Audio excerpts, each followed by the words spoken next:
Autoridades, señoras y señores.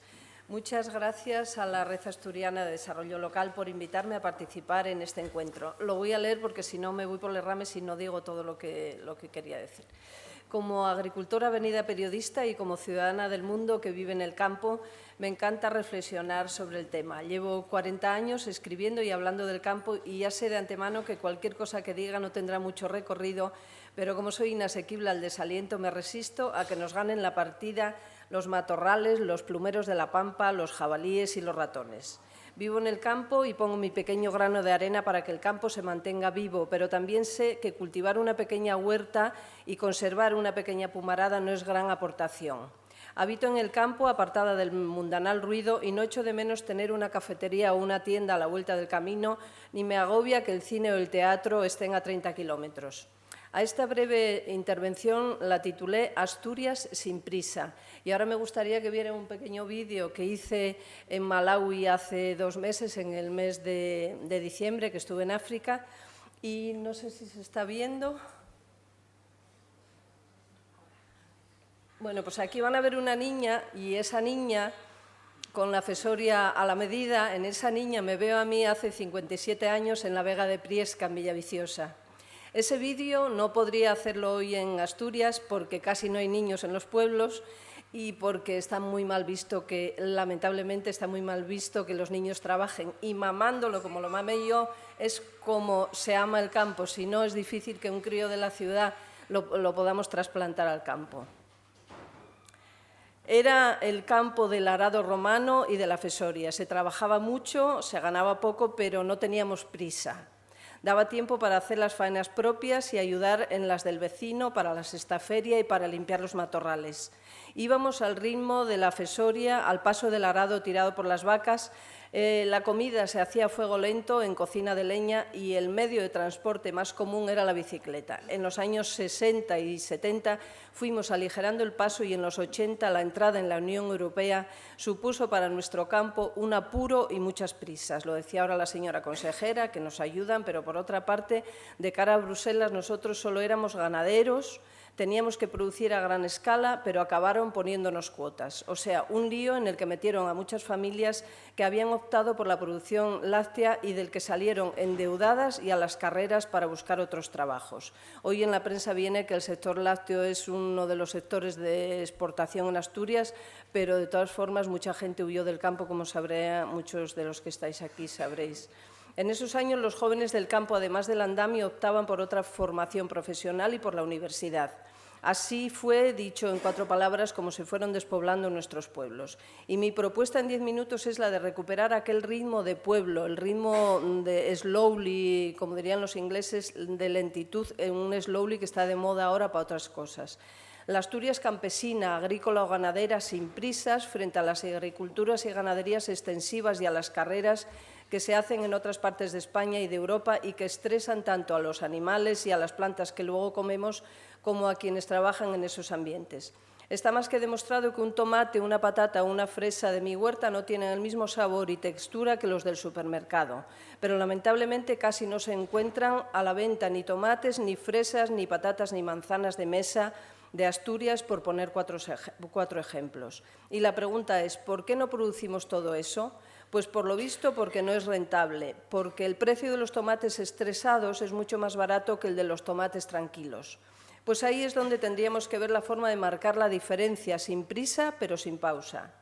Hay bastantes ejemplos de gentes, hombres y mujeres, que con esta fórmula viven en el campo y del campo. Imagino que hoy aquí escucharemos más de uno de estos ejemplos. Tenemos una tierra en la que se da casi todo, hasta las naranjas que asociamos a climas más cálidos. De otras latitudes son la quinoa y los fisalis, 2 productos muy de moda en alimentación. No sé si los conocen, pero son 2 productos que se dan en Asturias de maravilla. Yo lo comprobé el año pasado que estuve en Bolivia, traje semilla de quinoa y para quien tenga interés tengo semillas y tuve una excelente cosecha de quinoa. Curiosamente es una planta de la familia de los mestranzos. Cualquiera que sea de pueblo sabe que el mestranzo y lo peor que te puede pasar en una huerta. La quinoa es de la familia de los mestranzos y la come todo el mundo con una fe que parece increíble. Los fisales, esos pequeños frutos que son unos frutinos amarillos que van como una cápsula, que si vas a París o a Madrid o a Londres en un mercado te los venden a precio de oro, pues aquí en Asturias se dan como la hierba mala también. Importamos los kiwis, como dijo la señora consejera, de las antípodas y se adaptaron perfectamente. Los pequeños frutos, los arándanos y la frambuesa ya son de aquí también, como los mores de los matorrales. Con todo esto quiero decir que hay posibilidades para diversificar y vivir dignamente del campo, y eso sí, con mucho esfuerzo y mucho trabajo. Pasando frío en invierno, calor en verano, mojándose si la faena apremia y manchándose en todos los casos. Pero quienes tienen que hacer ese trabajo son las gentes del campo, las que aún quedan, las que pueden retornar y las nuevas que apuesten por una forma de vida distinta a las prisas. Lo primero de todo habría que decir que tendríamos que darnos cuenta que somos un puntín en el mapa, que Asturias puede tener la extensión de algunas fincas de la pampa argentina o de la sabana africana donde estuve ahora, esas fincas que los dueños suelen recorrer en caballo o en helicóptero o en avioneta. El expresidente Juan Luis Rodríguez Vigil dice, que lo leí estos días atrás y lo acabo de decir la señora consejera también, que en Asturias los ganaderos necesitan 60 hectáreas, que las fincas son pequeñas a pesar de la concentración parcelaria. Y yo digo, pues nada, nos pondremos a planchar montañas. En Asturias predomina el minifundio, eso ya no hace falta de ir a estudiar, se ve saliendo por la carretera y a partir de ahí tendríamos que trabajar.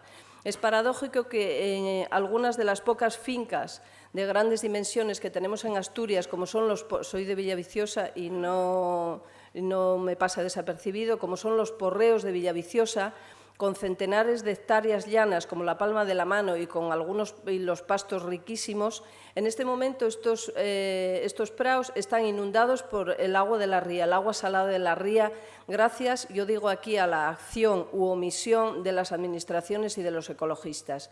No me imagino que a los holandeses, devolviendo al mar la mitad de su país, los famosos polder. Aquí los llamamos porreos y no creo que los holandeses sean unos desalmados en materia de medio ambiente. El campo lo único que necesita es que lo dejen tranquilo, que lo dejen en paz, que lo dejen recuperar las marchas cortas para ir despacio, para ir a su paso, al paso de la naturaleza. Yo tenía escrito aquí que lo dejen en paz los que escriben desde el Prau Moqueta. Antes, cuando yo era joven, hablábamos del Pozo Moqueta. En el campo sería el Prau Moqueta, que yo muy guapo, regular, desde un sitio muy calentinos, con moqueta y calefacción. Y eso no es el campo. Entonces, soy antiburocracia y por eso digo que nos dejen en paz y que nos dejen, si podemos poner, así como no le podemos poner puertas al campo, a la naturaleza tampoco le podemos meter prisa.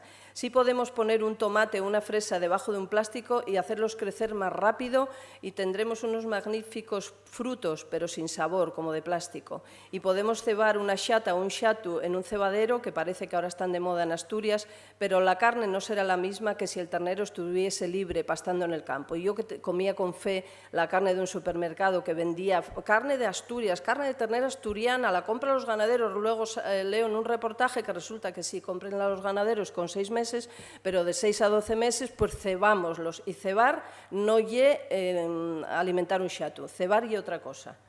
Digo que dejen tranquilo al campo, pero que no lo olviden.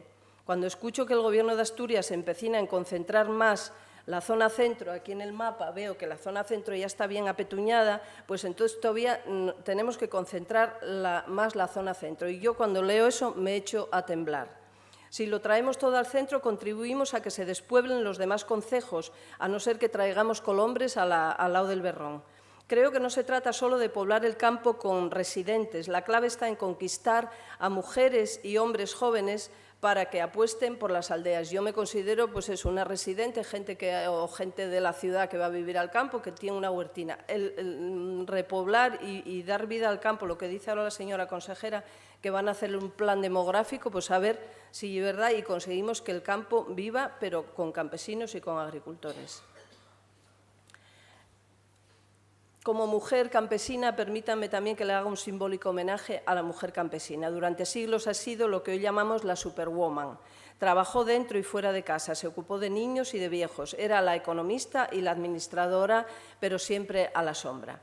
Estamos en un acto organizado por la Red Asturiana de Desarrollo Local, con gente muy entusiasta y con muchas ganas de trabajar por el campo.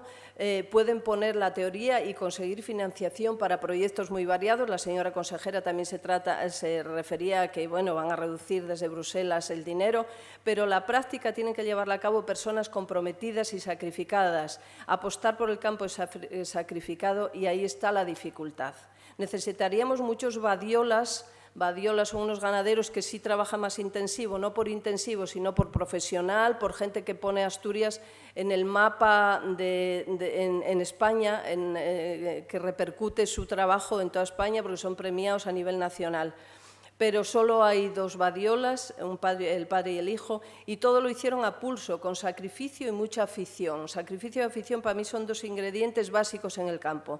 Es un sector muy duro y si no lo eliges por vocación, difícilmente se saca adelante una casería o una ganadería. Y como cosechera de manzana no quiero terminar sin llamar la atención sobre una carta que recibí, porque vendo manzana, de esta pequeña pumarada, a Cortina. Y al ir a cobrar la manzana, Tino Cortina, me entregaron una carta firmada por Tino Cortina, un empresario lagarero de Villaviciosa comprometido con Asturias, que este año tomó la iniciativa para enseñar a los agricultores a evitar la becería en la producción de manzana. Espero que haya puesto los cimientos para acabar con un problema endémico en Asturias y que requiere mucha profesionalidad. Yo tengo 60 años y hasta ahora no había visto que nadie pusiera de verdad el empeño en acabar con la becería. Y ya acabo, me dicen, Jesús Fernández Villaverde, economista asturiano y catedrático de la Universidad de Pensilvania, decía en el 2012 que Asturias o cambia el chip o en 20 años se quedaba como un parque nacional. Ya pasaron 6 años y yo creo que vamos camino de ese parque nacional o ya casi lo somos. Si sumamos los parques nacionales que existen, las reservas naturales, las reservas de la biosfera, los montes comunales, los lindes del Camino de Santiago, de la costa, los terrenos que se apropian las autopistas, las carreteras, los espacios de la UNESCO, los cotos de caza, estamos acotados por todas partes. Sería ideal convertirnos en un gran parque o en un gran campo de golf, pero sin matorrales, por favor. Buena mañana a todos y a todas.